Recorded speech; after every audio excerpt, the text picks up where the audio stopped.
are great. Thank you, my Nassau friends. Thank you, thank you, thank you. Well, welcome to my home, Long Island, New York. About 2 miles from here, a long, long time ago, I was born. About 7 miles from this spot is where I grew up and attended the local public schools.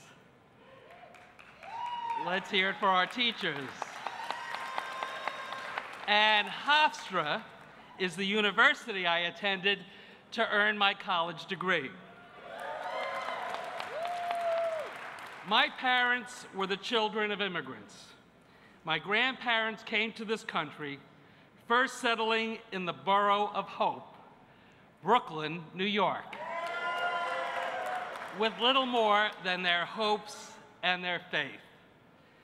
My parents graduated public high school and made a middle-class life for my brother and me here in Nassau County. My father was a World War II veteran. He was a lineman for the phone company, a working man and a union man. When my mom returned to the workforce, she was a clerk at the county police department, a proud public employee.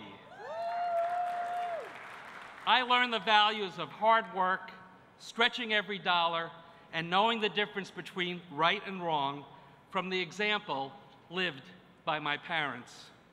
When I first set foot on this campus in 1972, it was the culmination of my grandparents' and parents' aspirations for me to go to college. My story is a familiar story, shared by most of you and by the immigrants arriving to our shores today. My story is not unique. My story is just a typical New York story, and that's what makes it so special.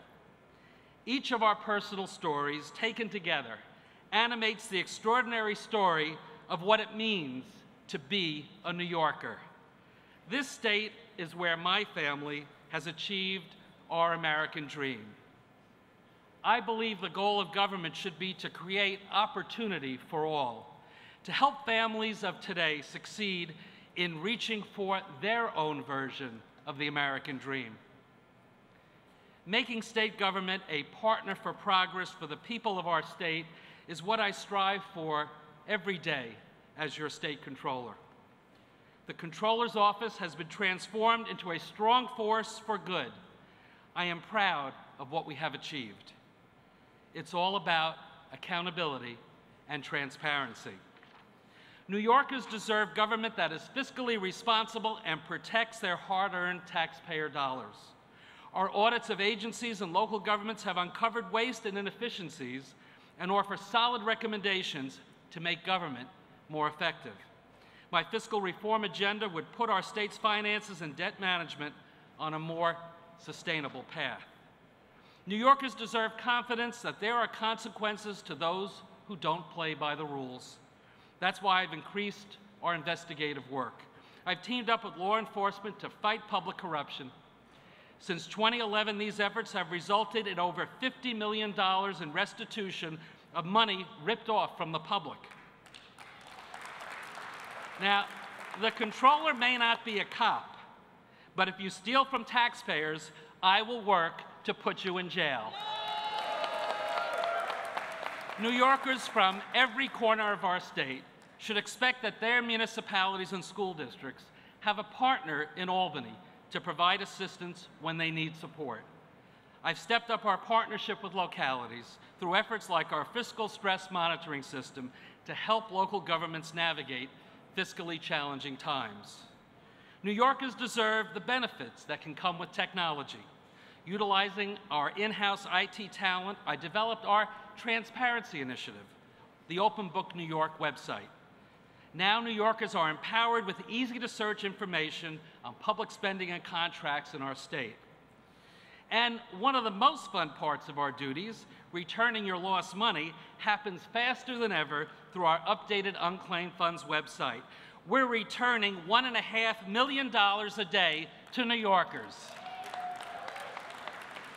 And New Yorkers deserve a state pension fund that is strong and secure, protecting the pensions of the over 1 million New Yorkers who rely on me as trustee of our almost $207 billion fund is an awesome responsibility. Last month, the Pew Public Policy Institute reported that we are one of only 4 state pension plans that is over 90% funded. Now, that's great news for our public employees and for our taxpayers. As a shareholder on your behalf, I engage the companies we invest in to press them to be good corporate citizens. From advocating for corporate political spending disclosure in the face of Citizens United, to pushing for more women and minorities to be on boards of directors, to labor rights, to fighting discrimination against the LGBTQ community, to addressing the risk of climate change, I strive to do well for the fund while doing good. And I remember every day that it's not just the numbers that matter. What's most important is that there are real people and real families who are depending on me to safeguard their retirement security. And that's why when anyone suggests replacing our defined benefit pensions with 401ks for our state and local public employees, our police and our firefighters and our teachers, I say, as long as I'm state controller, no way, not on my watch, we're not going to let that happen. Yes, we've accomplished much, and our state is stronger today than it was 4 years ago. But there is still much more to do, and that's why I want to serve as your controller.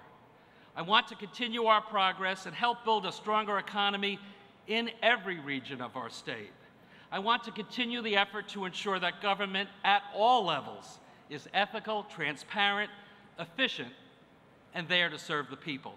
I want to continue to keep our state pension fund as the gold standard for the nation in protecting retirement security. I want to continue to fight for smart, strategic budgets and policies to keep New York a state we can all be proud of. A state where hard work matters and is recognized. A state where every child, regardless of their zip code or immigration status, is given the tools and the education to succeed. A state where every family can achieve a dignified and secure future. My friends, this task has been made even harder today. Washington's top-down, fend-for-yourself philosophy in budgeting and policies presents a dramatic step backward that targets New York. But we're not standing for it, and we're fighting back. Aren't we, Democrats? The November 2018 election is our battlefield, and we are ready for the contest. It all comes back to public service, which I still believe is an honorable calling. And those entrusted with the voters' confidence must never compromise the faith that has been placed in them.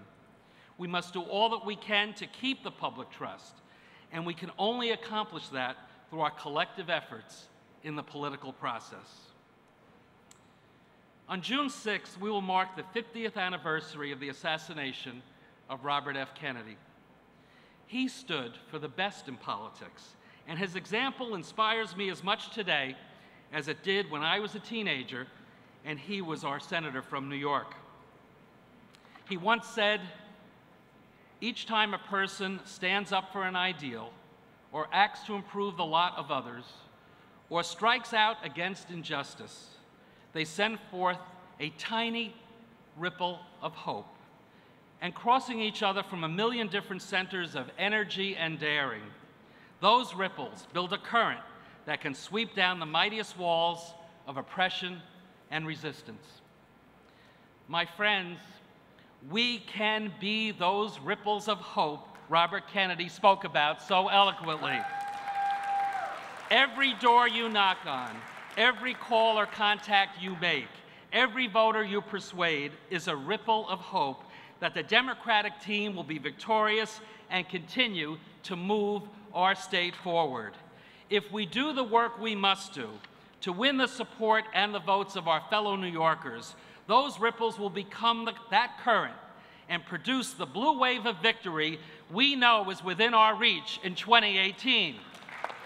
So, My fellow Democrats, I ask you, are you ready to be a ripple of hope? Yes. Are you ready to join hands and hearts to turn those ripples into a powerful current? Are you ready to stand up and shout out so all America hears and sees that the Democratic blue wave starts right here in the great state of New York? Well then, you can count on me to stand and shout along with you. I am proud to accept your nomination to be the Democratic candidate for controller of the state of New York. Thank you, and on November 6th, we will all be champions. Thank you. God bless.